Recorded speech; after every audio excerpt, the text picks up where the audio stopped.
Olá, sejam bem-vindos a mais uma longa conversa sobre a psicanálise e seus desdobramentos na nossa vida. Eu sou a Carolina Martins. Eu sou a Roberta Rodrigues e o episódio de hoje é O Som do Inconsciente. E antes da gente começar, a gente precisa lembrar vocês que estão aqui já acompanhando a gente há algum tempo, né? Quem está acompanhando já sabe que a gente está com uma parceria com a Sabiá. A Sabiá é uma empresa que faz registro de marca. E agora o podcast está prestes a ser uma marca registrada, a gente já está no processo, a gente teve notícias, né, de que a gente está caminhando, está desenvolvendo esse processo. E a gente queria lembrar vocês, né, de que é uma indicação que a gente sempre faz. Então, se vocês têm necessidade de deixar a marca de vocês mais segura, de deixar, até para promover curso, a gente tem muita divulgação online, né? Então, coisas online sempre acabam gerando alguma insegurança na gente. Entre em contato com o pessoal da Sabiá. Eles são todos muito acessíveis e muito cuidadosos com o trabalho deles. A gente está deixando sempre também, a hora que a gente vai postar o episódio, o cupom de desconto, que se vocês também quiserem participar desse processo, né, de terem a marca registrada, vocês conseguem 10% de desconto usando esse cupom, que é, desculpa, o áudio longo? Não. E agora? Áudio longo, Sabiá 10. Tiro desculpa. É isso, áudio longo, Sabiá 10, mas tá aqui na descrição. É só entrar em contato com o pessoal da Sabiá Marcas, que vocês vão ser muito bem atendidos. A gente confia muito no trabalho deles. Sim. E bora para nossa conversa, né? Bora. Vocês provavelmente já perceberam que aqui nós costumamos enaltecer a arte como meio privilegiado de expressão e contato com as nossas emoções. Até curso sobre isso já fizemos, o nosso Arte e Psicanálise tagarelando sobre cinema. Na aula inaugural, inclusive, falamos sobre a arte enquanto uma forma mais segura de acessar sentimentos, fantasias, desejos e sensações que normalmente são difíceis de tocar de forma mais direta. Enfim, a psicanálise estabelece várias aproximações com a arte de forma geral. Mas, a despeito disso, dentre todas as artes, a música parece ser aquela sobre a qual a psicanálise menos falou. Isso nos gera um certo estranhamento. Pode ser que a falta de referências musicais da obra de Freud seja fruto de seu distanciamento daquilo que ele desconhecia. Mas é inegável que a música tenha um grande efeito sobre nós. A música nos atravessa enquanto indivíduos desde os primórdios da história humana. Sem música, a vida seria um erro, disse Nietzsche. A maior parte dos nossos rituais incluem uma trilha sonora. Timbre, ritmo e melodia são elementos que fazem parte da sonoridade das vozes que nos acompanham desde o início da vida. Mesmo antes de nascermos, o contato com o mundo exterior é dado por meio da fala da mãe ou do pai com o bebê na barriga. O tom de voz que ressoa no conteúdo das palavras ditas pode mudar completamente o sentido da comunicação e tem potencial para nos organizar ou desorganizar psiquicamente. Como não pensar então na música enquanto expressão dos sentimentos que nos habitam? Como acesso não só às harmonias bonitas que compomos internamente, mas também ao estranho infamiliar, às descargas de energia que envolvem, sobretudo, os sentimentos ditos feios. Aliás, o que nos faz classificar uma música como agradável ou não? Como explicar nossa repulsa e, às vezes, nossa atração por aquilo que nos causa estranhamento? Somos constituídos e estabelecemos laços a partir das linguagens que produzimos. E música também é linguagem. Ouça a música através das palavras, nos recomendam os psicanalistas mais contemporâneos. Que palavras existem para serem ouvidas através da música? E para nos ajudar a conversar sobre esse assunto que tanto nos atravessa, convidamos uma pessoa espontânea, ousada e corajosa que topou vir compor com a gente essa canção episódio que se propõe misturar música e psicanálise. Marcelo, no tempo de um áudio, conta pra gente. Quem é você? Olá, é um prazer estar aqui. Muito obrigado pelo convite. Eu sei que provavelmente aí na minha imagem está aparecendo escrito meu nome como Marcelo Lian, provavelmente na chamada aqui. Marcelo Lian, na verdade, é o meu nome artístico, né? Lian é o nome artístico, né? Marcelo é meu nome mesmo, mas meu nome mesmo é Marcelo Rodrigo. Mas eu uso esse nome artístico, né? Já tá assim, já fiquei conhecido dessa forma, né? Então, eu sou músico, né? Sou guitarrista e, na realidade, é engraçado porque a minha carreira musical, eu sou assim um músico de uma carreira musical do metal. Eu tenho duas bandas de death metal. Depois a gente vou falar mais um pouco sobre isso, né? São duas bandas de São Paulo. Uma chama Inherence e a outra chama Desalmado, né? E assim, eu na música comecei bem cedo, na realidade, né? Eu comecei a tocar lá pelos meus 8 anos de idade, mais ou menos, né? E passei assim, fase da adolescência, a gente não sabe muito bem se a gente vai seguir realmente isso para a vida, né? Mas a hora que chegou o momento assim da vida adulta, eu resolvi fazer uma faculdade de música, então eu tenho formação, né? Eu sou formado em licenciatura em música, fiz em Ribeirão Preto aí na UNAERP, música, né? Nós temos a nossa amiga em comum, a Manu, né? Foi dessa época que eu conheci a Manuela, né? A gente fez um cursinho junto e tal. Eu conheci ela é baixista, né? É da cena do metal também, dos power metal das antigas aí de Ribeirão. E a gente ficou bem amiga e tal, né? E aí, alguns anos depois, eu retornei a Ribeirão, fiz a minha faculdade. Depois eu me mudei para São Paulo. Em São Paulo eu tive um estúdio, fui sócio de estúdio, de gravação, né, de mixagem, e montei o Inherence, que foi a minha primeira banda realmente séria, né, musical mesmo, né, uma banda de metal, de death metal, né, e morando alguns anos em São Paulo, eu me envolvi bastante com a cena de metal brasileira, né, então assim, eu sou um músico que sou bem engajado na cena do metal. E veio o contexto da pandemia, eu entrei numa outra banda chamada Desalmado, também, enquanto eu morei em São Paulo, agora eu estou em Pirassununga, no momento, né? Mas enquanto eu morei em São Paulo também dei aula de música, né? Fui professor de guitarra e violão em duas escolas em São Paulo, e no momento eu faço mestrado em música na Unicamp. Então, assim, no momento eu tô nessa fase, na fase mais acadêmica, eu continuo mantendo as minhas atividades com as bandas, né? Porque as bandas estão a mil, tá a milhão o negócio. Tô até precisei até dar um basta em uma das bandas. Vamos com calma aí, que eu preciso retomar meu mestrado, porque senão o negócio te suga, meu viagem vai para lá, vai para cá. Então, é isso. Assim, da minha apresentação, é isso. Muito gostoso te ouvir. Fiquei aqui, eu imagino, eu olhei pra Carol, ela deu um sorriso, eu também fiquei pensando assim, super conectada e curiosa com o nome da banda, Desalmado. Tenho certeza que ela olhei pra ela, porque ela já deu uma risada também, eu já pegou as psico nisso aí, a gente já ficou Sim. Desalmado. Que legal. Tá, eu vou falar um pouco. Muito. Posso falar um pouco delas, então, nesse caso? Pode, por favor. A Desalmado, ela é uma banda já bem mais antiga, né? Eu sou membro recente da banda, tem mais ou menos uns 3 meses que eu sou um membro fixo, né? A banda inicialmente era um quarteto, e agora com a minha entrada é um quinteto, eu entrei como mais um guitarrista, né?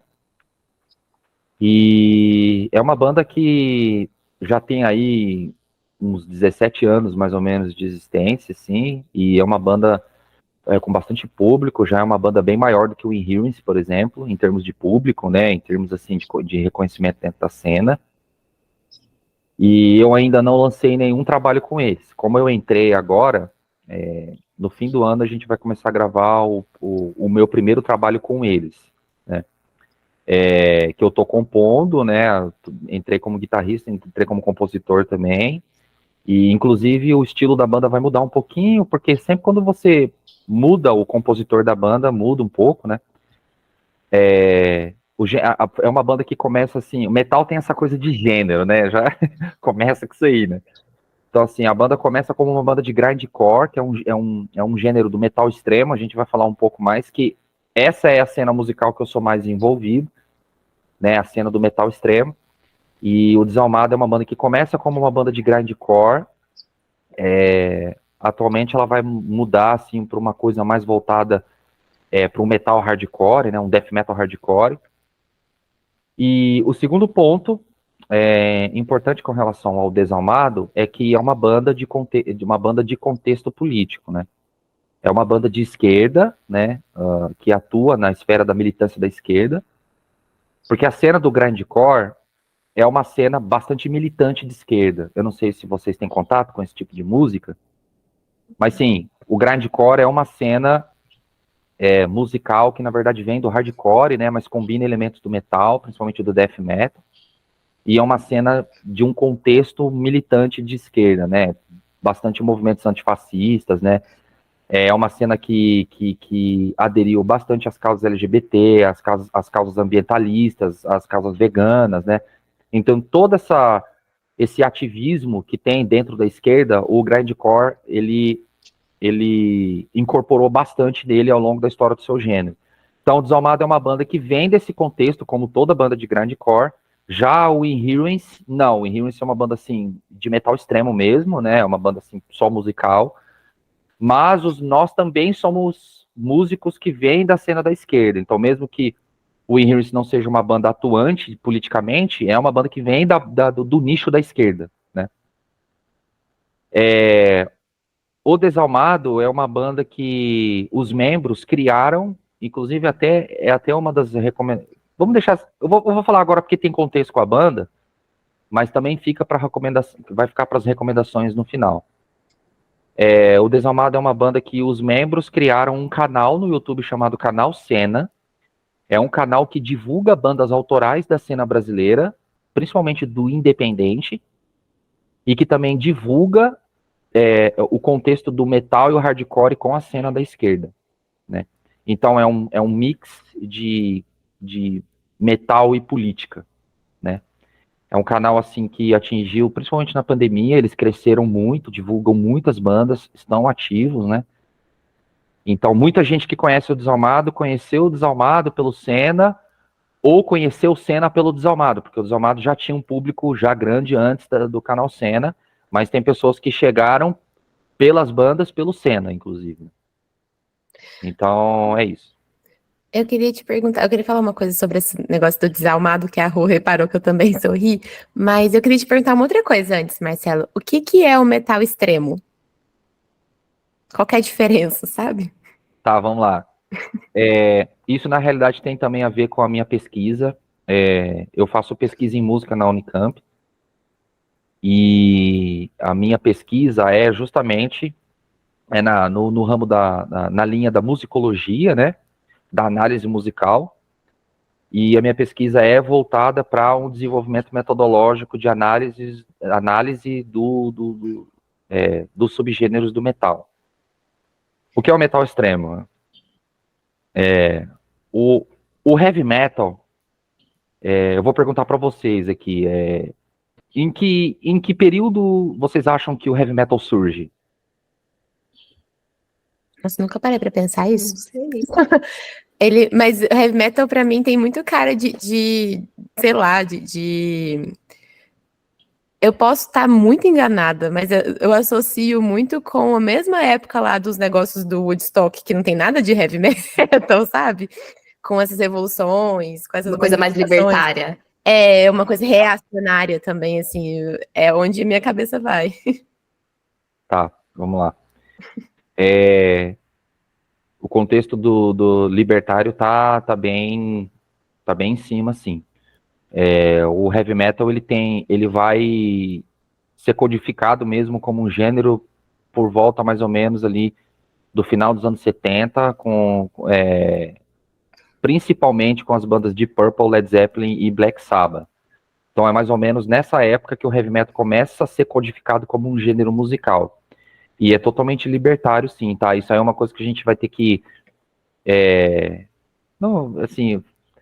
É que o metal, ele tem essa má fama, eu já notei, principalmente nos dias de hoje, que ele tem essa má fama dele ser um gênero musical vinculado aos movimentos reacionários, quando na realidade é o contrário. Ele é um gênero muito mais libertário, que tem, assim, uma contingência muito grande de pessoas de esquerda, né? E isso na cena do mundo todo.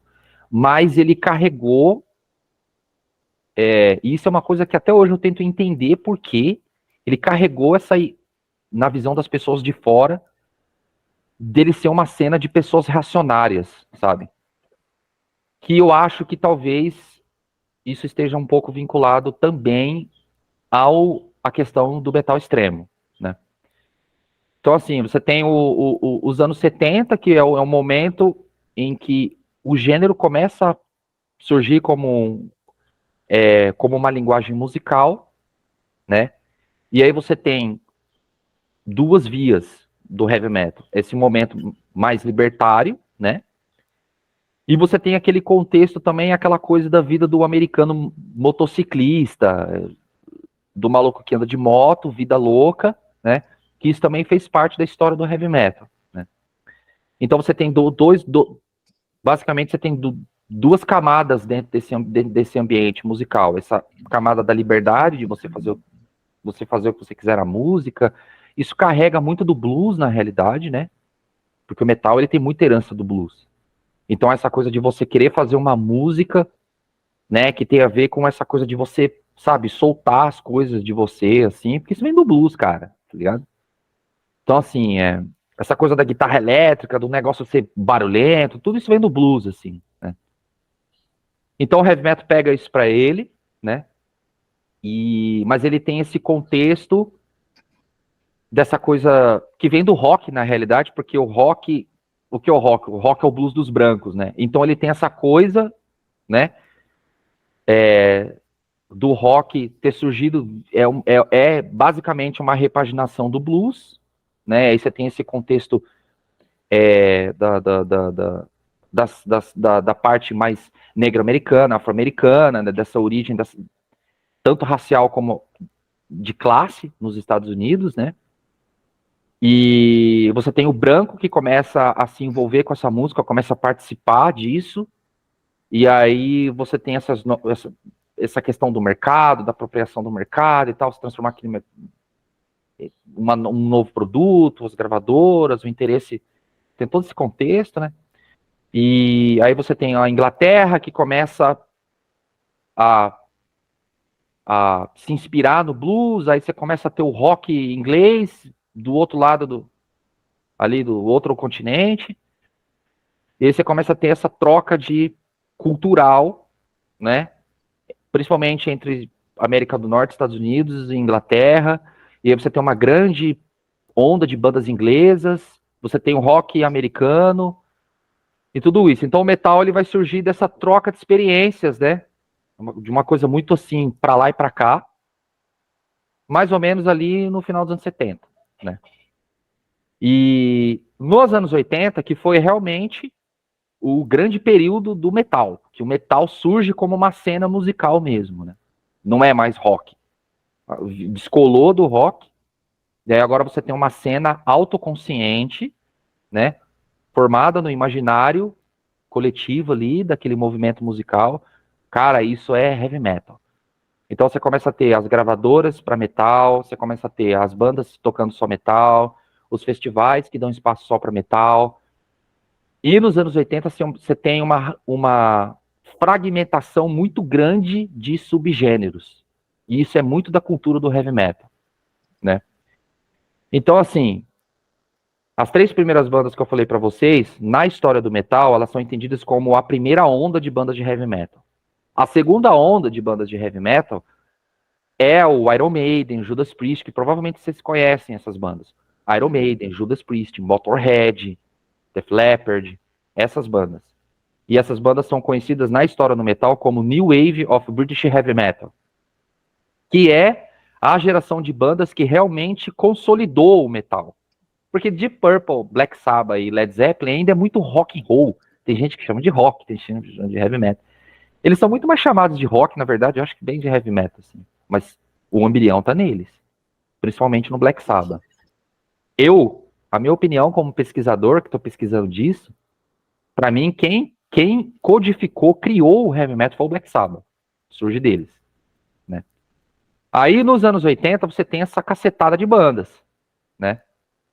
E no meio dessa monte de banda aí, surge alguns gêneros de heavy metal que estão explorando novas linguagens. Estão explorando um heavy metal muito mais agressivo na guitarra, mais rápido. Começa a aparecer os gêneros de heavy metal que usa vocal só gutural. Então, guitarra muito dissonante, muito grave, muito rápida e muito cromática. Bateria muito acelerada e vocal gutural. Isso surge com o thrash metal. Provavelmente vocês conhecem esse gênero. Você conhece Slayer? Conhece Sodom? Destruction, Creator? Alguma dessas bandas? Só conheci Slayer das que você falou. Slayer é o começo do thrash metal. Então, essas bandas que usam guitarra muito rápida, muito cromática, muito dissonante, barulhenta, vocal gutural, isso aí é o começo do extreme metal.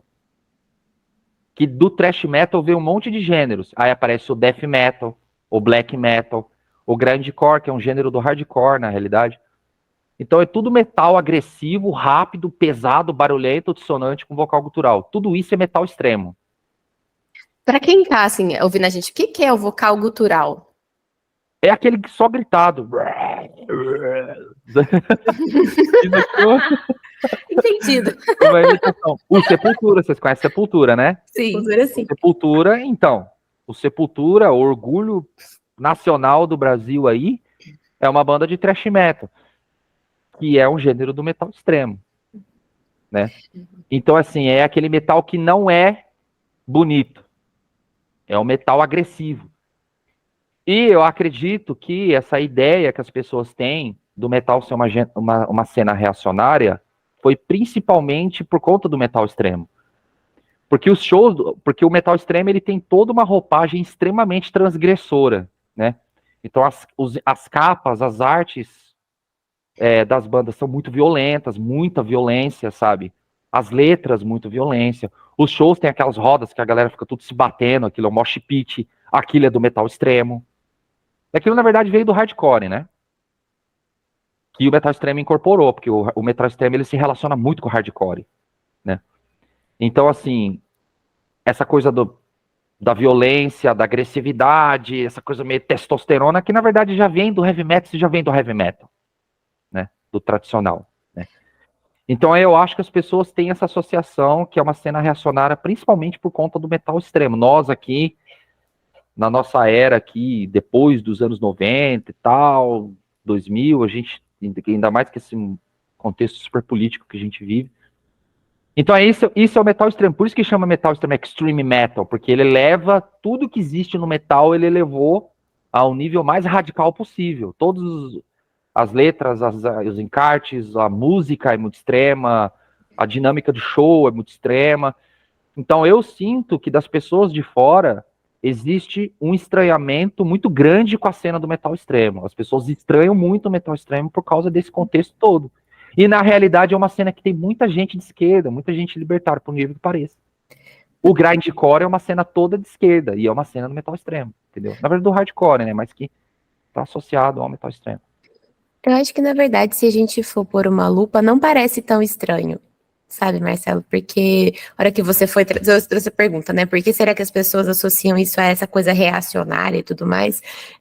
A teoria que foi construída na minha cabeça, e acho que talvez a Rô tenha pensado algo parecido, assim, tem a ver com o fato de ser uma música mais agressiva mesmo, né? E não só no sentido da violência, assim, não, mas no sentido de pôr pra fora uma agressividade que existe dentro de todas as pessoas. E que a maior parte do tempo, inclusive, e talvez principalmente para o que a gente chama, para as pessoas que a gente chama de reacionárias mesmo, isso fica muito reprimido, isso fica muito nas entrelinhas, fica muito tingido de cores mais agradáveis, a gente pode falar assim, sabe? E aí é uma coisa muito crua, tipo, ó, existe isso aqui dentro da gente, é isso aqui mesmo, e aí isso torna, né, uma coisa meio aversiva. Se eu não quero ver essa agressividade que existe, eu vou, né, repudiar. E aí eu acho que isso vai, né, essa coisa de não ser uma música tida como bonita, vai mais para além da questão estética, pela questão estética, assim, do que me agrada ouvir, né? Acho que vai um pouco por esse caminho, assim, de eu não quero saber desse trem agressivo que existe dentro de todos nós. Sem dúvidas. Na história do heavy metal, como de forma geral, os primeiros problemas que esse gênero começou a ter dentro da sociedade foram com as camadas conservadoras, principalmente religiosas. Porque o metal extremo, ele foi um afrontamento muito grande para essas pessoas, né? Então, assim, foi o primeiro problema, né? Principalmente com eu esqueci agora, mas nos Estados Unidos foi criado até um comitê entre os políticos, a esposa do Al Gore participou, e mais um pessoal, assim, criaram um comitê de censura para perseguir as letras e os contextos que as bandas estavam produzindo, mas pegou o heavy metal de forma geral, não só assim, o metal extremo, assim, né? Pegou o heavy metal de forma geral, né? E sempre teve muito problema com as camadas conservadoras da sociedade, esse metal de uma forma geral. Mas eu sinto que o extreme metal e o hardcore, né, o hardcore mais extremo, o grindcore e os outros gêneros de hardcore, né, até hoje tem essas camadas estranham muito, assim, essa música, e eu concordo totalmente com você. Eu acho que o estranhamento é realmente pelo que você falou. Isso que você disse aí.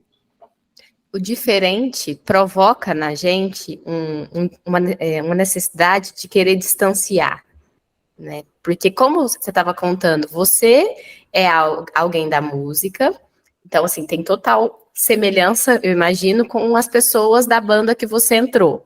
Ainda assim, você é um diferente, um novo integrante que está promovendo mudanças. Você disse, vai agora fazer novas músicas, né? Um novo elemento que entra, altera a homeostase.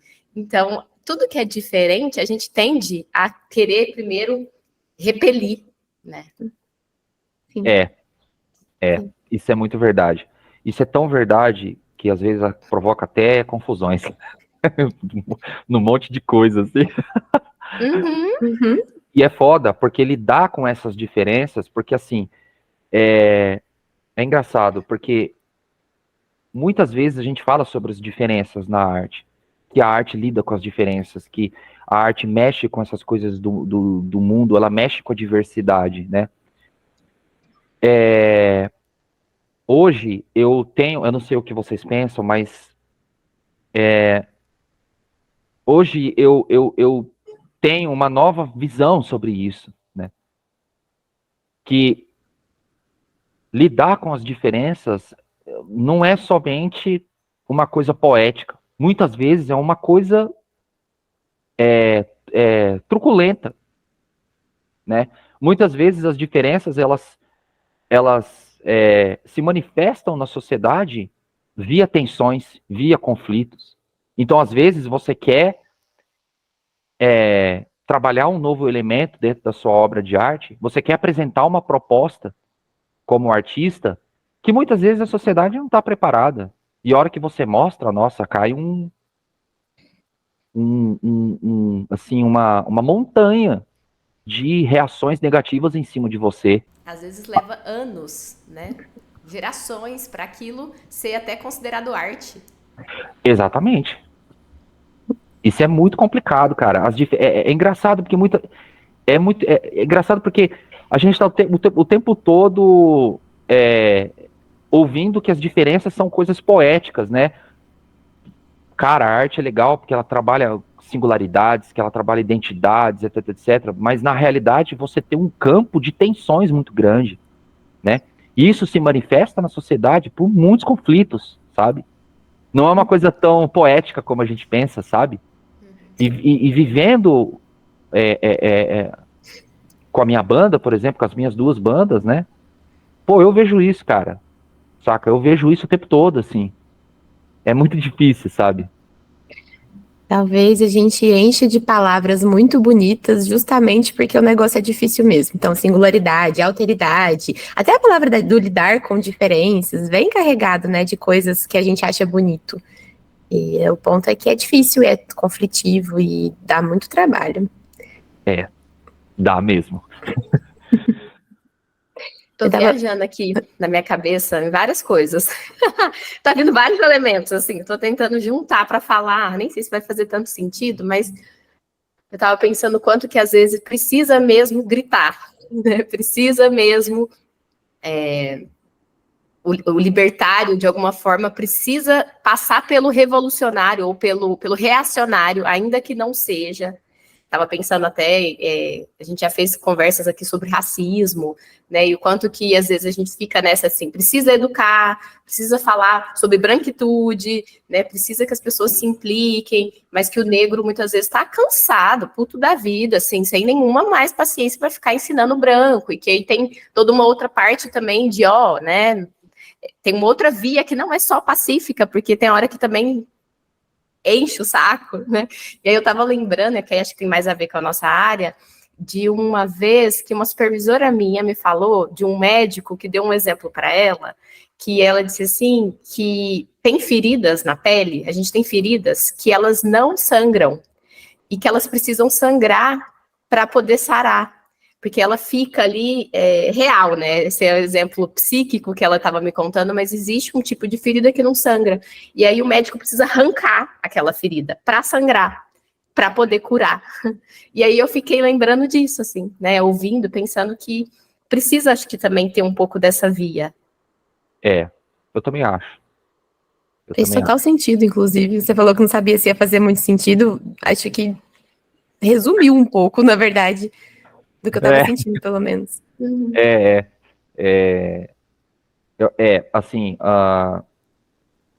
quando a gente, esses debates, eles, dentro do ambiente da música de concerto, que eu gosto muito de música de concerto, né, e digamos assim que esses movimentos musicais, que eles são rompimentos com paradigmas de tradições muito antigas, né, ele também acontece dentro da música de concerto, que é o que a gente conhece por música clássica, né.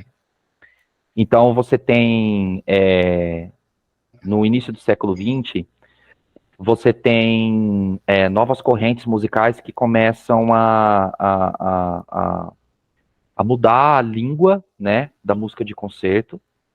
E o século XX, como tudo, na verdade, ele foi assim um novo momento estético dentro da arte, né? E na música de concerto você começa as primeiras vertentes musicais que vão explorar essas linguagens mais, digamos, feias, digamos assim, que é os gêneros de música gêneros assim da música de concerto, que vão explorar uma linguagem musical que não é pautada na ideia tradicional que a gente tem do belo da música, que é o belo que carrega, esse belo que carrega do século XIX, da música de concerto do século XIX, né? Principalmente pela via europeia, né? E aí você tem correntes como o dodecafonismo, do Chamber, né, que inicia um novo sistema musical, um sistema de emancipação de dissonâncias e tal. Você tem os movimentos, assim, que vão acontecer de música eletroacústica, que é uma música mais eletrônica. Você tem outros movimentos musicais como espectralismo, a música concreta, a música dissonante atonal, de forma geral, né? E esses compositores, eles exploraram abordagens, né, esses gêneros de música, inclusive, exploraram abordagens e propostas justamente para escancarar essas tensões que a gente está falando aqui, né? Então, assim, você tem manifestos musicais, né, justamente para você tentar levar essas novas propostas, né, e mostrar, falar assim, ó, essa tradição aqui é bonita, todo mundo gosta, etc, etc, mas acho que tá na hora da gente testar outras coisas, né? Tá na hora da gente ir para outros lugares, né? Eu sei que não é bonito, eu sei que não é, mas eu acho que a gente tem que dialogar com a nossa realidade, né? Então, a pós-modernidade dentro da música foi um caldeirão de conflitos, assim, cara. Saca? Porque você tem um momento em que tradições estão sendo contestadas. Na música, você tem o tonalismo, que é a principal música difundida na cultura ocidental. Isso que nós estamos falando de Ocidente, tá? Ocidente, né? Porque você tem toda uma tradição de outras culturas. Inclusive, no século XX, você começa a ter, assim, uma maior hibridização, né? Entre gêneros de música. Isso começa a ficar muito comum no século XX. Você tem a ascensão dos gêneros de música popular, porque no Ocidente você tem a música europeia, que dominou até o século XIX. A música europeia, sinfônica, de concerto, era a música que ficou estabelecida como o grande, né, o grande pilar do triunfo da música ocidental.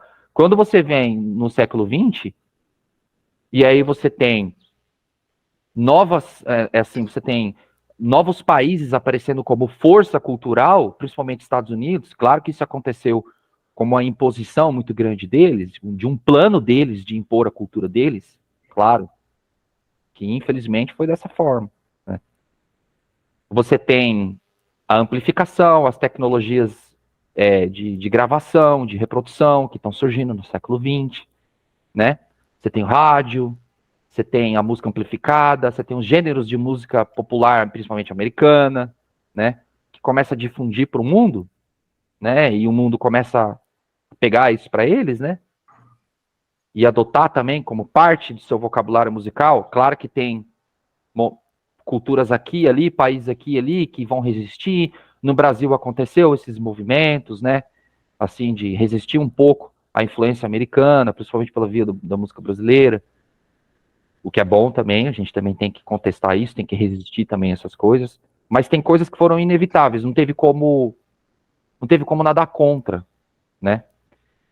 Então, assim, então você tem uma sociedade, né, ocidental, que está vivendo um monte de conflitos, assim, de tradições, sabe? De você tem a nossa tradição brasileira, mas tá vindo a amplificação, tá vindo não sei o quê, tá vindo não sei o quê. Aí, putz, cara, a gente tem agora um monte de coisa para fazer, mas aí a gente tem essa via aqui, a gente tem essa via aqui. Qual caminho a gente vai tomar? A gente tem, no Brasil, a gente tem as nossas tradições musicais, né? Puta, a gente vai para esse lado, mas tem... Isso aconteceu, inclusive, esses choques aconteceram, né? Por exemplo, assim, no século XX, no Brasil, você tem os movimentos de música contemporânea, né? Só que você tem, de um lado, uma galera que quer que a música brasileira seja uma coisa muito mais do nosso ambiente brasileiro, mas você tem uma galera que está querendo dialogar com a modernidade da música de concerto estrangeira, que é a música contemporânea, atonal, etc, etc. Isso são conflitos, isso são problemas. Você começa a lidar com aquela coisa das heranças da nossa cultura com as influências estrangeiras, a nossa necessidade de se modernizar. É um monte de contexto, assim, sabe? Uhum. E quando você joga isso, cara, você escancara um monte de problemas. Uhum. A gente está lidando com o nosso desejo de querer avançar dentro da arte, né? Aí tem a Semana da Arte Moderna, etc, etc. O nosso vontade da gente querer se atualizar dentro das nossas linguagens, mas você tem toda uma herança que durante muito tempo não teve um determinado reconhecimento. Pô, cara, e as nossas músicas aqui, isso aqui, não vamos deixar isso aqui de lado? Não, cara, a gente tem que olhar para isso aqui também, que também é legítimo, né? E aí, na hora que tudo isso se mistura, cara, vira uma bolha de conflitos, assim. Muita coisa junta, né? Nossa, fui longe aqui, mas... Mas tá sendo muito legal de acompanhar. Você fez associação livre, que a gente chama na psicanálise, que é falar livremente o que vem. Mas eu fiquei pensando uma coisa aqui no que você tá falando, que eu tô achando muito interessante você chamar isso de feio, sabe? Assim, a música que surge disso. E eu entendi de onde vem esse feio também, mas o que eu fiquei pensando aqui é que a gente tende a chamar de feio tudo aquilo que é muito novo. E que interessante que é, na verdade, isso dentro de um processo de criação. Que eu acho que é o que você está falando pra gente, de um processo de criação que envolve elementos antigos, com coisas novas que a gente quer trazer, com, peraí, descobrir que meu instrumento faz esse som diferente, ou que a gente pode cantar desse outro jeito, e ou como é que a gente vai inserir isso no que tá aqui, e ficar estranho, mas estranho soa como feio, sabe assim, fiquei pensando muito sobre isso, e eu queria te perguntar uma coisa a partir disso, assim, de que é para você esse processo de criação de música, assim, de composição, como que fica no meio disso tudo, sabe? Até porque Tá. se fica preocupado se tá bonito ou feio, normalmente a gente não cria, né? Sim, Tá. Primeiro eu vou falar do processo de composição, aí depois eu vou falar dessa questão daquilo que é bom, daquilo que não é, se é feio ou não, pode ser? O processo de composição, assim, exi- de uma forma geral, existe sempre um elemento individual, né, do compositor, mas também tem a questão, assim, das tradições, né. Então, o meu, o ponto é que, primeiro que cada gênero de música, ele tem uma metodologia diferente de composição, né. Então, está muito associado ao gênero de música que você compõe, né. Compor para minha banda de metal não é a mesma coisa que compor para um quarteto de cordas, por exemplo. Ou fazer um arranjo para um quarteto de cordas. A gente não comentou ainda, mas, por exemplo, desse trabalho que eu participei do livro que a gente trabalhou junto, né? Isso, exatamente. Então, eu vou falar primeiro dele, né? Na realidade, no livro Psicanálise para Quê? Eu, na verdade, fui um arranjador. O compositor foi o Alexandre Brandt. Ele compôs as músicas e a única coisa que eu recebi foi uma partitura, né? Então eu, na realidade, fiz um trabalho de arranjador, né? Que eu peguei a partitura e transformei aquilo em música, né? Então, esse é um procedimento bastante diferente do que eu compor para minha banda, por exemplo, né? Então, ali, no livro, conversando com a Manuela queria que fosse, assim, uma coisa bastante diversa, né? Peças não muito longas e tal.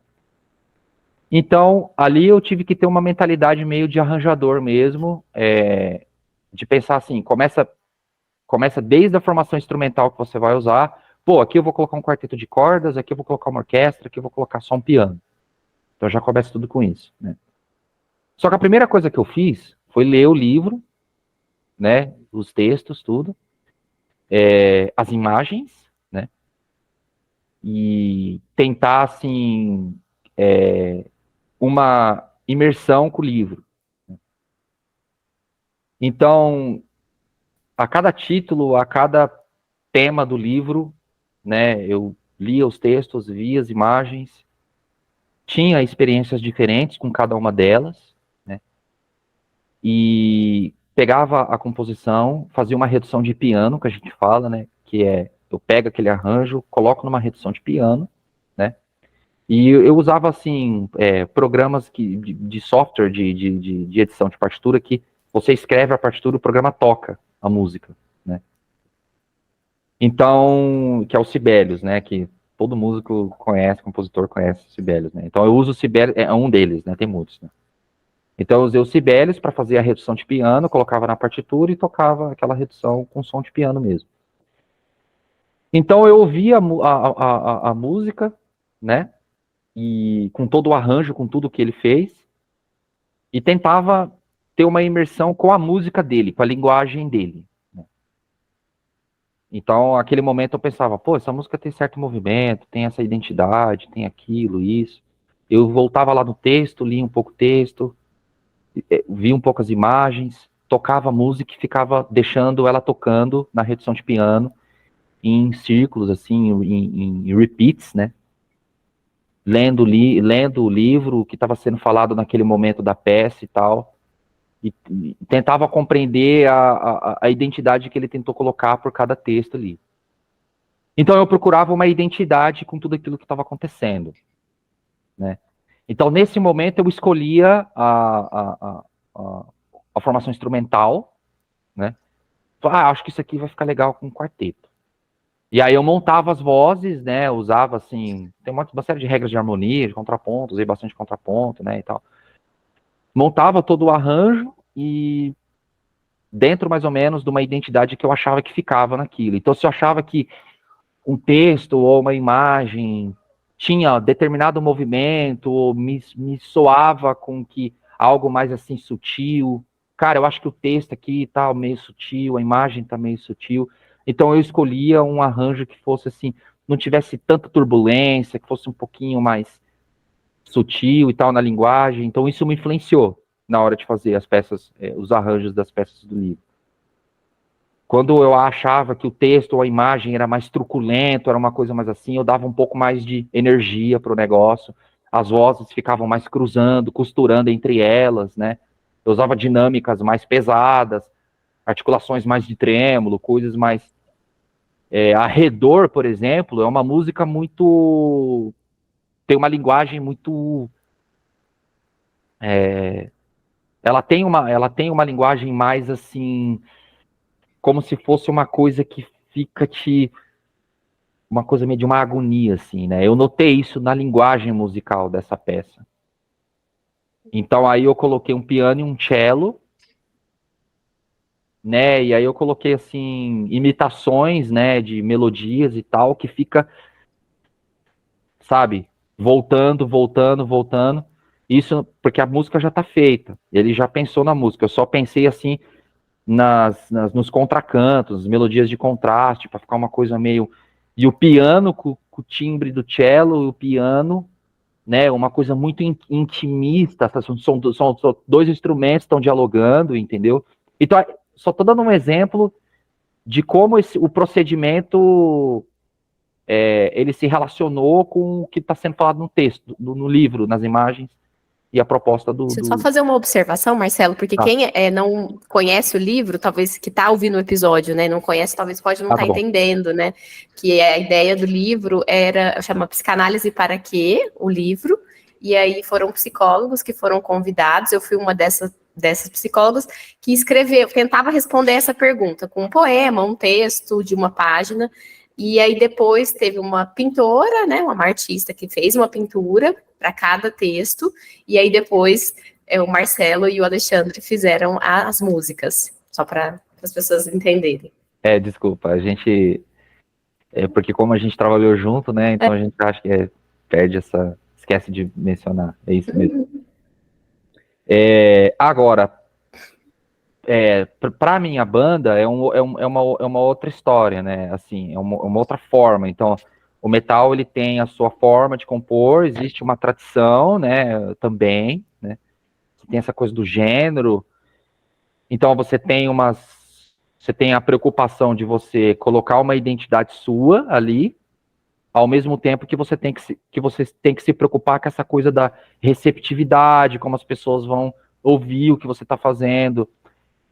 Esse procedimento, inclusive, como banda é um grupo, é um coletivo, cada um tem uma leitura diferente sobre isso. Então, tem pessoas dentro da banda que acham que o resultado tem que dialogar mais com as pessoas que são fãs da banda. Tem pessoas dentro da banda que não se importam tanto com esse diálogo, que querem uma coisa mais íntima no resultado. Não, vamos fazer uma coisa nossa. Se as pessoas gostarem ou não, isso cabe a elas, né? E acredite, isso muitas vezes divide uma banda, né? Tem bandas que querem dialogar mais com o público, membros da banda, assim, do procedimento que querem dialogar mais com o público, e tem membros que querem dialogar com uma coisa mais do grupo, uma linguagem própria, né? Muitas vezes, você testar coisas diferentes, daquilo que está fora da ideia que você tem de tradição e de diálogo com as pessoas que vão receber aquilo que você fez, é aí que existe um certo medo, muitas vezes, né? Então, por exemplo, assim, a gente tem um determinado estilo musical, e aí, de repente, a gente quer inserir um elemento novo ali. Aí tem pessoas que vão pensar, putz, mas será que as pessoas vão gostar disso? E outras vão pensar, pô, eu acho que vão gostar. E outras vão pensar, pô, eu acho que talvez não, a gente perca alguns públicos, mas ganhe outros. Todos esses sentimentos, eles estão o tempo todo dentro da realidade de uma banda que lida com esse contexto de uma cena musical e de uma camada de mercado, né? Vamos colocar assim. Então, são sensações mistas, né? Eu, por exemplo, gosto muito de colocar elementos novos. Eu gosto de dialogar com a modernidade, por exemplo. Mas tem compositores que gostam de dialogar com linguagens mais tradicionais. Não, vão ir pela via mais do tradicional, pela via... E tá tudo certo, são coisas, assim, legítimas, entendeu? Mas, assim, no caso da minha banda, das minhas duas bandas, o procedimento é o mesmo, assim, a gente compõe pelo riff, né, o riff da guitarra, começa geralmente na guitarra, monta a música toda na guitarra, e depois o restante vem fazendo cada um a sua parte. O procedimento técnico é esse, né? Agora, se vocês estão perguntando sobre uma questão, assim, de uma inspiração, né, essa parte mais psicológica do negócio, assim, eu acho, isso é psicológico? Acho que sim. Acho que a gente pode chamar de psicológico. Tá. É a alma. Oi? É pôr a alma. Pôr a alma pra fora. Então, lidando com uma banda, você tem 5 almas, né? 4, 5 almas para lidar. Então, eu tenho a minha inspiração, eu tenho uma coisa minha, e aí eu coloco. Mas às vezes, quando você coloca lá no meio, lá, tem alguém que não gosta. Tá me lembrando tanto o filme, eu não sei se é assim que fala, Bohemian Rhapsody, não sei como fala, se é assim. O do Freddie Mercury. Sim, Do Freddie Mercury, eu que ainda mostra muito o processo, assim, né, de criação, os conflitos que ia gerando, não sei se vocês assistiram, tô me lembrando muito. Muito verdadeiro. A música popular tem essa coisa coletiva, né, o resultado final, ele é uma soma, né, de compositores, de experiências diferentes, e isso quando você joga no meio ali, às vezes tem coisa que todo mundo gosta, alguém não gosta, sabe? Então, mas a gente é normal isso, a gente está acostumado a lidar. Muitas vezes gera conflito sim, gera desentendimentos, às vezes a gente tem que descartar uma música, isso já aconteceu muitas vezes. Não, puta, essa música não ficou legal, então deixa pra lá, vamos começar de novo, sabe? Teve gente que não gostou, um ali não gostou e tal, não deu certo. E agora, num sentido pessoal, individual, assim, tem duas coisas. Muito do que eu vou precisar desmistificar talvez um pouco aqui. A figura do compositor na música, você tem muito aquela coisa quase que como divina, assim, sagrada, né? Que vem uma luz em cima da cabeça do compositor. Nossa, eu tive uma inspiração incrível e tal. Então, muitas vezes não é assim, sabe? A gente, na verdade, que compõe, na realidade, a gente tem que ser capaz de compor sobre qualquer circunstância. Para trampar, para entregar um arranjo. Por exemplo, no livro, eu fiquei com esse sentimento. Não é só uma coisa minha, de inspiração minha. Pô, cara, eu tenho que entregar um negócio legal, tem que estar dentro da proposta, né? Outras pessoas vão escutar. Putz, eu tenho que fazer isso no prazo, entendeu? Sabe? Existem essas pressões que a gente lida, que não tem a ver só com uma inspiração artística mesmo, ainda que ela também exista, né? Então, dentro da banda tem isso, por exemplo, o Desalmado a gente tá compondo um disco novo, e, mano, tem prazo, tem data, tem agenda, Cara, novembro a gente tem que entrar no estúdio. Cara, isso é uma pressão, entendeu? Então, assim, o negócio fica dentro da sua cabeça todo dia. Então, muitas vezes, é um trabalho de muito esforço. Tipo, você tem uma inspiração. Eu vou explicar sobre o meu procedimento pessoal. Isso é engraçado.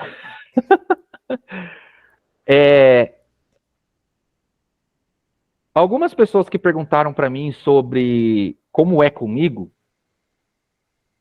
eu tenho como se fosse um Spotify dentro da minha cabeça, cara, que não desliga nunca. Assim, é como se fosse um borrão, uma massa sonora musical que fica na minha cabeça. Isso fica o tempo todo, não desliga nunca. Eu vou dormir, fica com isso. Eu acordo, fica com isso. Eu tô conversando com vocês agora aqui, tem um monte de coisa que tá tocando na minha cabeça. Tá vindo música do Desalmado na minha cabeça, tá vindo música do livro. Às vezes vem música de, sabe, coisa que a minha cabeça fica inventando e fica, tipo, é um borro, assim, de uma massa disforme. Tem muita coisa que eu componho assim. Eu tô andando, eu tô tomando um café, na hora que eu dou um gole no café, vem um negócio na minha cabeça. Eu falei, putz, mano, eu preciso tocar. Aí eu corro pra guitarra e toco aquilo que tocou na minha cabeça. Já teve vezes que eu, no movimento de fechar uma porta, veio um negócio na minha cabeça. Eu falei, putz, mano, era isso. Corri pro instrumento e toquei, e gravei. Porque eu tenho a home studio, tudo que eu componho eu gravo aqui, tudo aqui. Né? Porque tem que registrar. Você tá falando uma coisa, Marcelo, que eu acho que é legal, assim, da gente ter nessa dimensão do quanto que o mundo interno é vasto, gigante, porque a gente, muitas vezes, a gente trabalha com o mundo interno, né, no sentido de acreditar que tem uma mente, e muitas vezes o que a gente vê é pessoas que chegam pra gente e que não sabiam que tinha uma mente, assim como a gente, por muitas vezes, já viveu sem perceber que tinha uma mente. E quando você começa a ver que tem uma mente, né, que existe um espaço mental interno, você vai até se surpreendendo de como assim, né? Quantos HDs tem, né? Cabe muita coisa. Você foi falando disso, eu fiquei pensando quando a gente, às vezes, o paciente fala assim, nossa, mas você lembra de coisa que às vezes nem eu lembro, né? Como que você tem uma memória tão boa? Como que você escreve tudo, você anota tudo, e a gente não anota durante a sessão. Você foi falando da música, eu fiquei fazendo esse paralelo e pensando nesse tamanho mental interno que a gente não tem dimensão, né? E que se a gente trabalha e desenvolve, ele vai se expandindo cada vez mais. Quero só complementar isso que você falou com uma coisa, que a gente acessa isso à medida que a gente também não está procurando desesperadamente.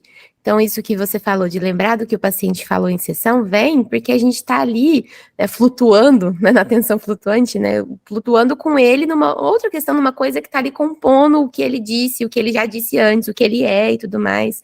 E acho que isso talvez combine com o que você está falando, Marcelo, sobre vir nossa, isso aqui tocou na minha cabeça enquanto eu estava ali tomando um café, não quando eu estava assim, preciso compor, preciso compor, preciso compor.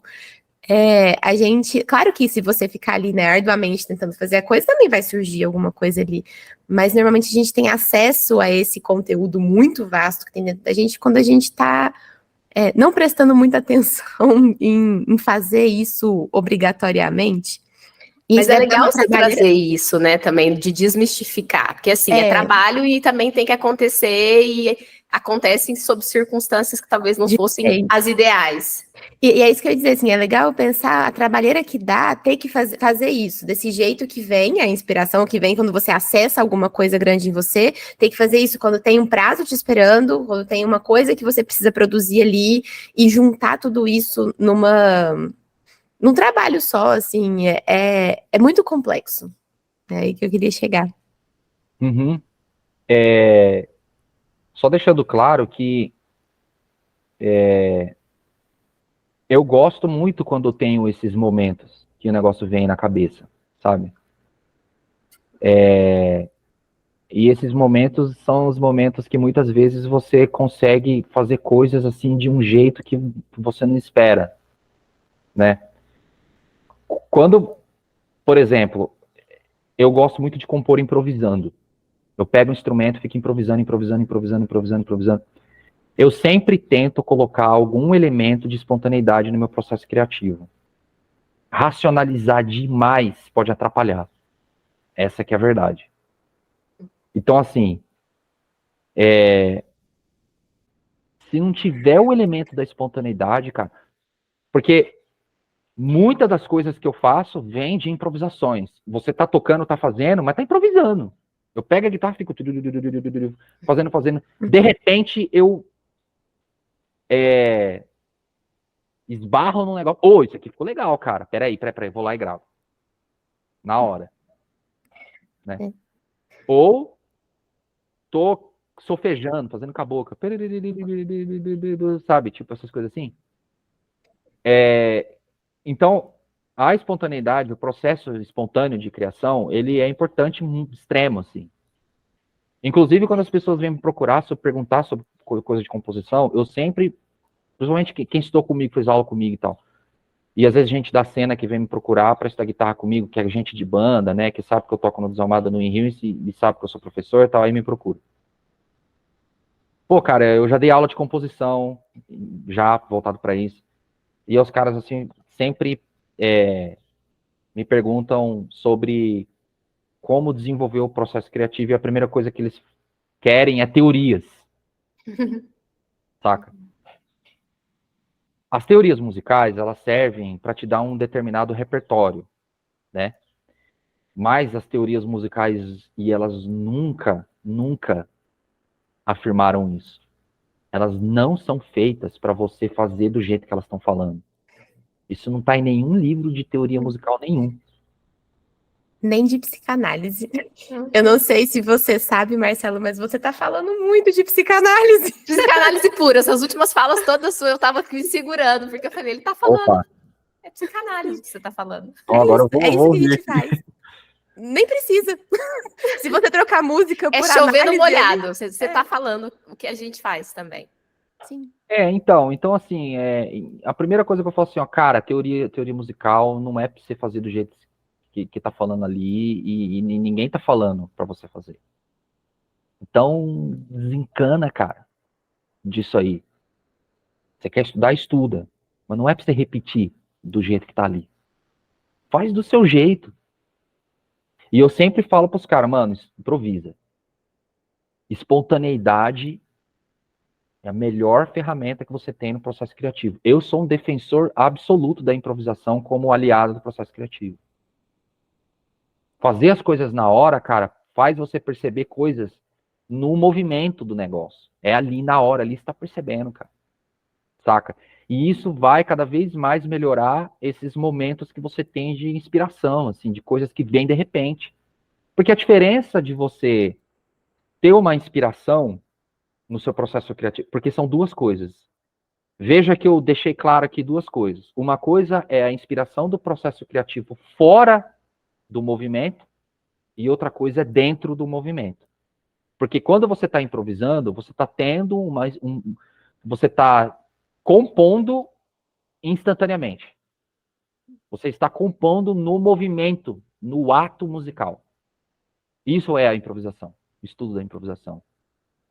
Quando você está racionalizando, pensando, ou mesmo que eu abri uma porta e veio uma coisa na minha cabeça, eu estou fora do processo criativo, do movimento musical, eu estou fora da atividade musical, que ela também é válida. São dois universos diferentes que você lida com coisas... No fim das contas, pode virar a mesma coisa, mas são momentos diferentes. Lembra um pouco o nosso tripé da psicanálise, né? Que a gente preconiza, assim, que você faça análise, supervisão e estudos, que pode estar vinculado a uma instituição ou não. Quando você disse do improviso, né, que a atividade do improviso já é uma composição, já é uma criação, mesmo que dali não crie naquele dia, mas você já está criando, você tá na prática, você está fazendo.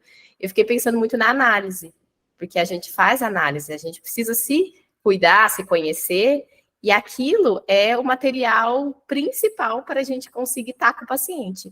Não porque, na análise, então, você está falando dos seus pacientes, você até pode falar, mas você está falando de você está afinando o seu instrumento para atender. Interessante. É a primeira vez que eu escuto isso. Pô, muito legal, tive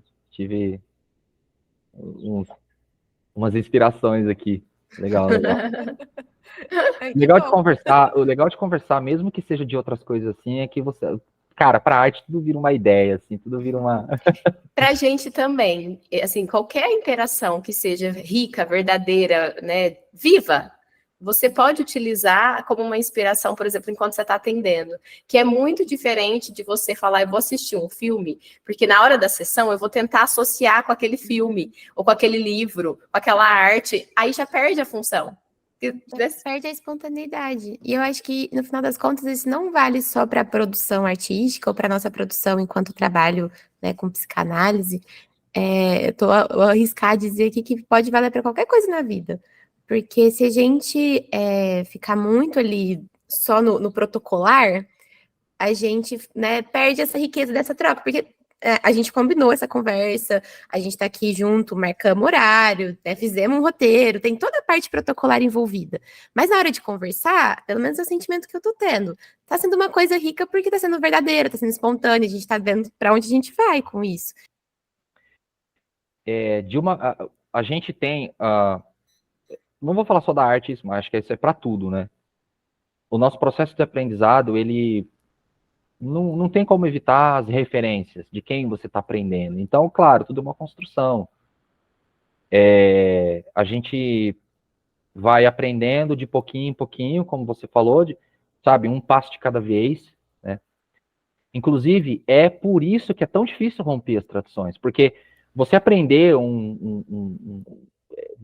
uma determinada área do conhecimento, isso vale para tudo. Vocês são psicanalistas, então vocês passaram por toda uma formação acadêmica muito sólida, muito rígida, né? Dentro ainda do campo da ciência, né? Eu ainda estou na arte, vocês estão dentro de um método científico mesmo, cheio de tradições super, digamos, rígidas, né? Metodológicas. E como é um degrau de cada vez, você adquire muito conhecimento, você adquire muitas ferramentas em cada degrau que você foi subindo. Quando você chega lá em cima, você tem um vasto repertório, uma vasta bagagem, né? E aí você começa a se perguntar, cara, eu consigo fazer um monte de coisa com isso daqui, né? Mas e se eu tentar ir para outro lugar? Será que eu vou conseguir fazer a mesma coisa do que toda essa bagagem que eu construí aqui? Não é? Experimental, né? Exatamente. Putz, mas eu passei 5, 6, 7, 8, 10 anos da minha vida estudando, adquirindo bagagem para de repente eu chutar o balde e abandonar tudo. Tem um monte de gente que cai nisso. Eu também. Todo mundo. Uhum. Por exemplo, dentro da música, uma das tradições mais opressoras técnicas é o tal do contraponto. Contraponto é uma teoria musical que ela começa a ser construída lá na Idade Média, né? No finalzinho da Idade Média ali você começa a ter algumas coisas ali que se consolidam. Aí no Renascimento você tem a grande ascensão do contraponto, da técnica contrapontística. O que é o contraponto? É você pegar várias melodias sobrepostas, né? Você sobrepor várias melodias e você criar independência entre elas. Uma coisa muito comum, que a gente escuta isso o tempo todo na nossa cultura ocidental, né? E aí você tem as regras do contraponto, né? E que as regras do contraponto, elas dão muito resultado quando você aplica elas, de independência de vozes. Só que quando você está compondo alguma coisa que está dentro da tradição, música de concerto, por exemplo, cara, o contraponto é um demônio que não sai da sua cabeça, cara. Cara, eu quebro ou não as regras do contraponto? Porque, afinal de contas, a independência de vozes ela é eficiente quando você aplica o contraponto, sabe? Mas, mano, eu preciso me preocupar com o contraponto? Sério mesmo? Saca? Qual é o momento que eu abandono ele ou não? O contraponto, ele é literalmente uma sombra que fica atrás de você, assim. É uma das tradições que os músicos de concerto, mais tem dificuldade de abandonar. É o tal do contraponto. A harmonia até que não, mas o contraponto é foda, cara. Saca? Chega a um ponto de que, eu aplico um pouco, abandono, mas aí eu quero fazer música sem contraponto, mas, sabe? Durante uma vida do músico erudito, ele fica sendo perseguido pelo uso ou não do contraponto. Eu costumo dizer que a luz sobre o músico erudito, ele conseguiu se desprender finalmente dessas tradições a partir do momento que ele para de se preocupar com esse negócio do contraponto. Parou de se preocupar com o contraponto, tem uma revelação, vira a chave do músico. Eu não quero ser de contraponto. E é foda porque o contraponto dá muito resultado. Saca? Mas aí tem a ver com uma pergunta uma coisa que a gente falou antes lá, sobre o bonito e feio, que você perguntou, sobre o que é bom ou não. Isso está muito relacionado com as autorizações, a necessidade que a gente tem de ser autorizado pelas instituições, pelas autoridades e pelas referências. Você tem o tonalismo, você tem o contraponto, você tem sei lá, deixa eu ver, sei lá, o Schoenberg do decafonismo, ou os teóricos da música postonal, ou você pode dar nome para os monstros ainda, né? Você tem a teoria da harmonia, você tem a harmonia funcional, você tem os jazzistas, você tem não sei o que, você tem tal cara, você tem tal improvisador. No metal você tem tal guitarrista, você tem tal banda, não sei o que. Eu quero ser que nem ele, eu quero ser que nem aqui. Sabe, essa necessidade de você querer se espelhar, de certa forma, isso é natural a gente ter isso aí. É natural. Só que tem um determinado momento que eu acho que é importante a gente se desprender disso. E, cara, é impressionante como isso é difícil. E é impressionante como isso vira briga, cara. Até dentro do seu ambiente. Pô, cara, até quando vocês vão ficar fazendo tal coisa? Até quando vai ficar fazendo? Até quando vai ficar defendendo essa teoria aí e tal, isso aqui? Até quando? Pô, tem que ser assim?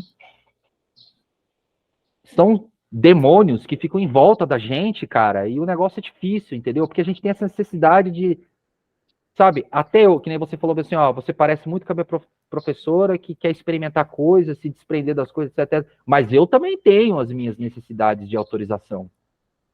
Sempre quando a gente está aprendendo uma coisa nova e tal, a gente fica meio, será que eu vou colocar isso? Será que o orientador vai achar isso? Será que não sei quem, não sei o quê? É um terreno novo, saca? Você fica meio, sabe?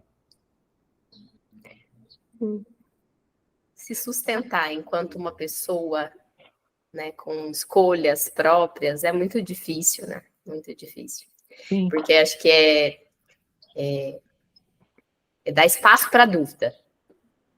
Se você fica, né, vou seguir as referências, você fica de alguma forma um pouco mais seguro. Se você faz esse salto para um lugar de eu tenho as referências e elas são válidas, importantes, mas o que eu vou fazer com isso?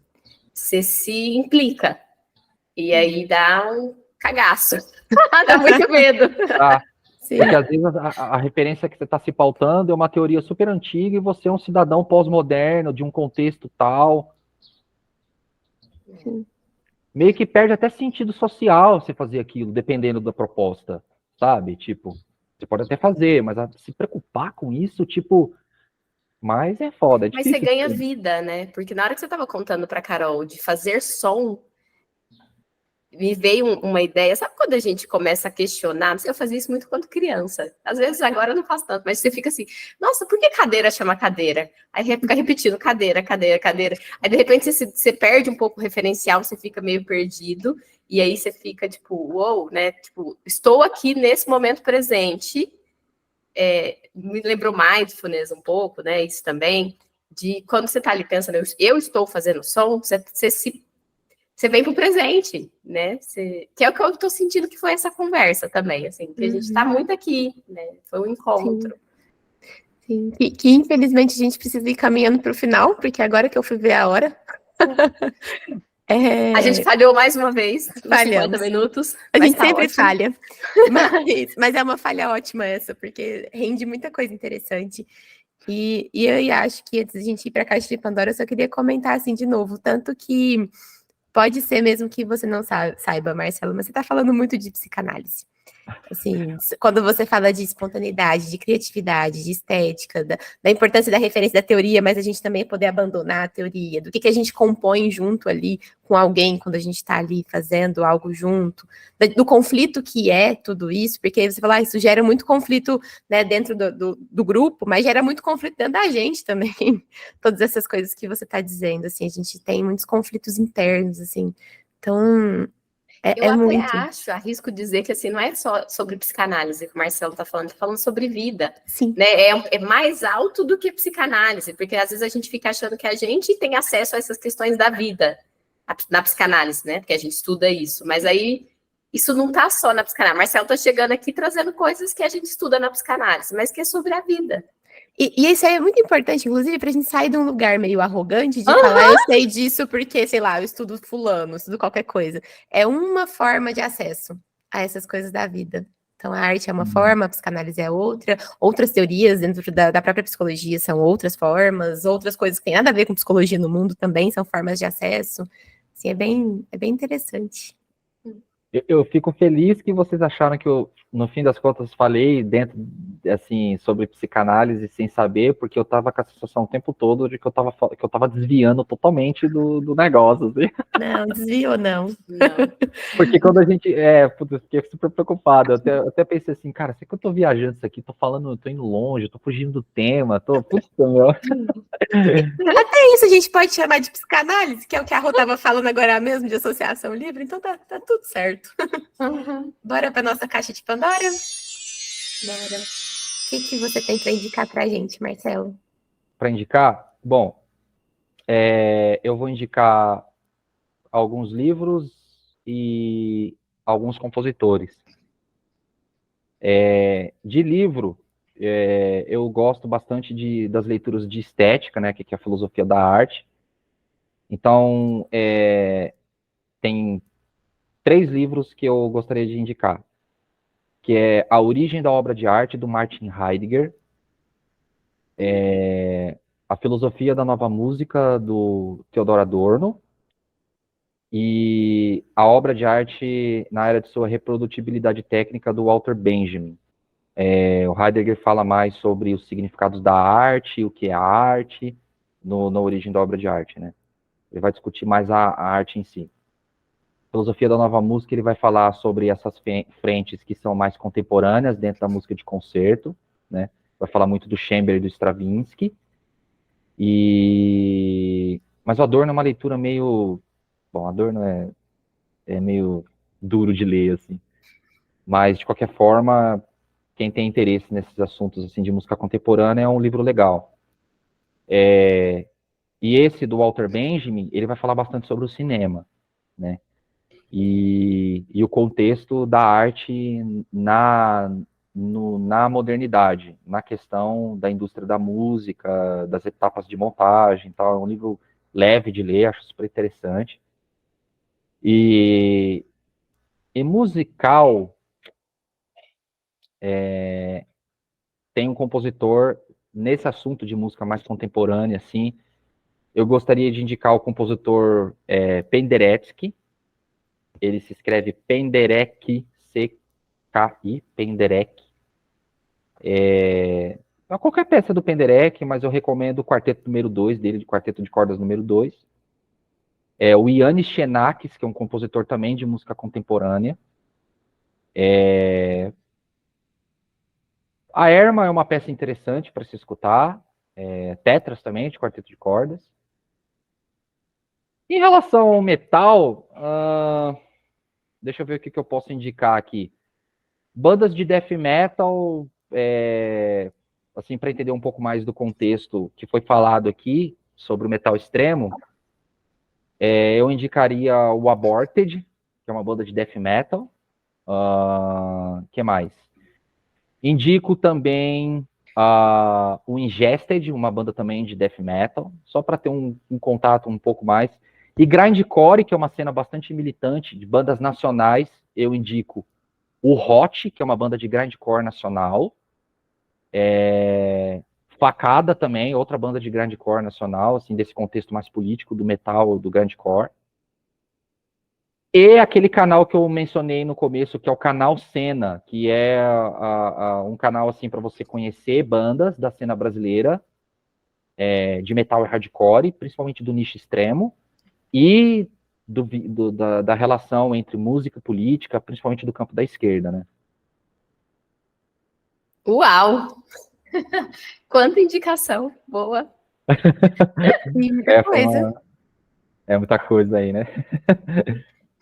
A gente gosta quando vem muita coisa É interessante. bom que esse desejo de continuar a conversa tem muita coisa aí para as pessoas que também ficaram com essa vontade, né? Com esse desejo. E você, Ru, o que você nos indica? Eu vou fazer primeiro um jabá de um episódio bem antigo, né? Que a gente gravou na primeira temporada. Deixa eu até voltar aqui para falar qual é o número. Na primeira ou na segunda, hein? Foi na primeira. Na primeira temporada. É o nosso episódio 27. Ele chama Nossas Primeiras Histórias de Terror. Foi um episódio que a gente gravou e falou sobre as músicas, as cantigas de Ninar, que desde pequena ali a gente fica envolto com aquelas músicas, e o que tem de conteúdo naquelas músicas, e como que essas músicas aterrorizadoras podem nos acalmar, nos fazer dormir, né? São os acalantos. E, inclusive, nesse episódio tem música. A Carol canta nesse episódio, gente, dando um spoiler. Ela e o Gui, nosso editor, cantam e tocam algumas músicas, algumas canções de Ninar. Então, eu acho que tá um episódio legal, que tem tudo a ver com música. A Carol tá com a cara de tipo assim, não. Não era pra falar isso. Tô brincando. As pessoas a irem lá. E eu lembrei de um filme que até, eu não sei se ele, acho que ele ganhou o Oscar. Ganhou, né? Ganhou. E um filme que está disponível na Amazon Prime, que chama No Ritmo do Coração. É lindo o filme, conta a história de uma menina que ela que fala? Audin? Ela é ouvinte. Ouvinte, né? Ela é ouvinte numa família de deficientes auditivos. Ela é a única ouvinte. Então, e ela é apaixonada pela música. E aí mostra, não vou ficar falando mais para não dar muito spoiler, mostra toda a relação dela, assim, né, do conflito que vai gerando em relação a ela ser apaixonada pela música numa família de deficientes auditivos. E vale a pena, um filme bem bonito. Eu já vi esse filme. Eu achei bem bonito. Muito bom mesmo. Tá, mas eu não terminei de ver ele. Não! Eu peguei esse filme rolando, assisti por um tempo, dormi no meio de madrugada, dormi. Ih, gente, ó, o Marcelo acho que não gostou muito.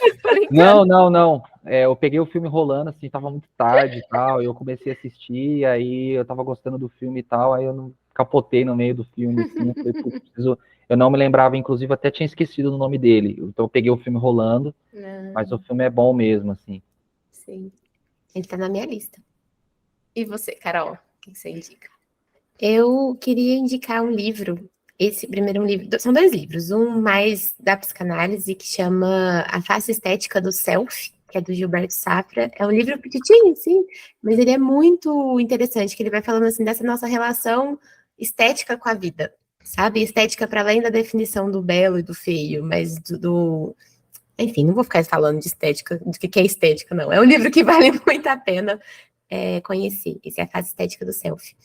E eu li recentemente um livro que chama Nem Todas as Baleias Voam, do Afonso Cruz. É um livro muito sensível e que fala de música o livro o tempo inteiro, assim, a história, o personagem principal.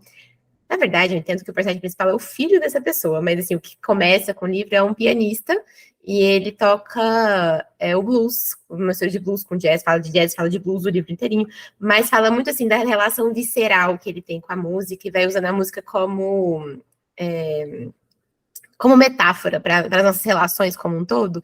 E aí é bem bonito, assim, acho que eu não consegui não lembrar desse livro quando a gente estava pensando no nosso roteiro, porque acabei de ler e ele é um livro muito bonito, assim, muito doído também, sabe? Eu vou mentir, não. Eu não tô lendo uns livros doloridos, mas esse é muito bonito, vale muito a pena. E eu queria indicar outras 2 coisas. Uma é uma página do Instagram que chama Tio Virso, é do Tio Virso. Ele é um professor de arte, na verdade, e ele fala, não é de música, né? Ele fala de arte como um todo, assim, principalmente pintura e escultura, mas vai para além disso também.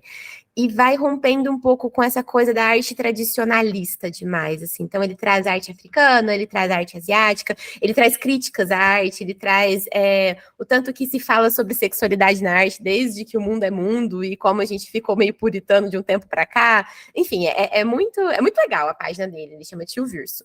E eu comentei da minha professora de piano, e ela lançou recentemente um livro, ela estava como organizadora e ela é uma das compositoras. O livro chama Piano Estendido, é esse aqui, ó. Quem tá vendo a gente no YouTube tá vendo o livro agora. Se você tá ouvindo a gente pelas plataformas de áudio, corre lá para vocês verem. E esse livro é muito interessante porque ele é um livro de músicas contemporâneas para piano. E tem algumas músicas desse livro que são muito diferentonas, assim. Tem essa coisa do piano preparado, então coloca objetos dentro do piano, parece que tem um monte de instrumento diferente tocando junto. É muito legal, assim. E é um livro que ensina a fazer isso. Então tem músicas muito simples, né? Não é um livro com coisas super difíceis de aplicar e tudo mais. Pelo que eu entendi, pelo menos, estou fazendo propaganda do negócio, mas pelo que eu entendi, é um livro, é o volume 1, e é um livro para aprender a fazer isso, assim, de poder discutir sobre essas músicas contemporâneas. É bem interessante essa visão diferente do piano. Tem hora que ele toca tudo junto, assim, só faz tudo junto de uma vez, super forte. É diferente do piano clássico, assim. E aí, o que a gente pensou, eu e a Rô, é que eu tô com um exemplar a mais, que ela me deu aqui, e que a gente podia sortear entre os nossos apoiadores. A gente tem um projeto no Catarse, quem não sabe. O Catarse é uma plataforma de financiamento coletivo, e a gente tem um projeto lá para as pessoas que apoiam, que querem incentivar o nosso processo aqui, né, nosso trabalho aqui no podcast, elas estão lá envolvidas com a gente, e aí a gente pensou de sortear esse volume, esse livro, para as pessoas que estão lá com a gente. Então, apoiadores, fiquem ligados que vai ter o sorteio desse livro incrível. E para quem não conhece, né, pela plataforma do Catarse, tem várias categorias de apoio. E aí, nesses apoios, vocês ganham recompensas. Então, sorteios como esse costumam acontecer, assim como as recompensas mensais, como newsletter, caneca, curso, que mais, amiga? O arroba ser citado aqui no episódio.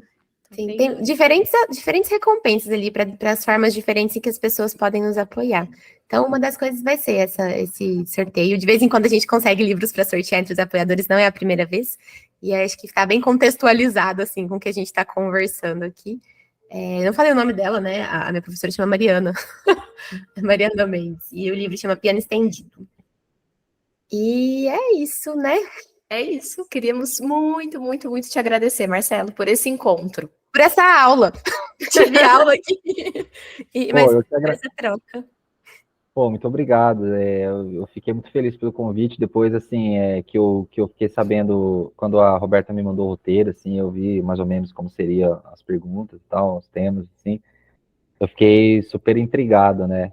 Até mesmo para entender qual seria realmente a relação, assim, das minhas experiências com a psicanálise, né? Porque, na verdade, eu que tive uma aula aqui, na verdade. Foi uma troca. Foi uma troca, então. Uma troca que eu acho que muitas pessoas vão poder aproveitar junto com a gente, porque foi muito gostoso estar aqui. Obrigada. Eu que agradeço, igualmente. Foi um prazer. Então, volte sempre. Claro, claro. Esse episódio é patrocinado por Anglofone English Curses, Francisco, José Roberto, Lúcia, Luiz do Nascimento, Sônia, Terezinha e Vanderlei. O áudio e o vídeo desse episódio foram editados por Guilherme Martins Pereira Alves. O roteiro é de Carolina Martins Pereira Alves. A revisão de roteiro é de Roberta Rodrigues de Almeida. E a montagem do episódio e a edição final é de Carolina Martins e Roberta Rodrigues. Se você gostou desse episódio, se inscreva no canal ou siga a gente na sua plataforma de áudio preferida e compartilhe o episódio com quem possa também se interessar pelo assunto. Se você ficou pensando algo e quer compartilhar com a gente, comente nas nossas redes sociais. E se você quer conversar mais de pertinho com a gente pelo grupo do WhatsApp e receber newsletters quinzenais, seja um apoiador. Até o próximo episódio!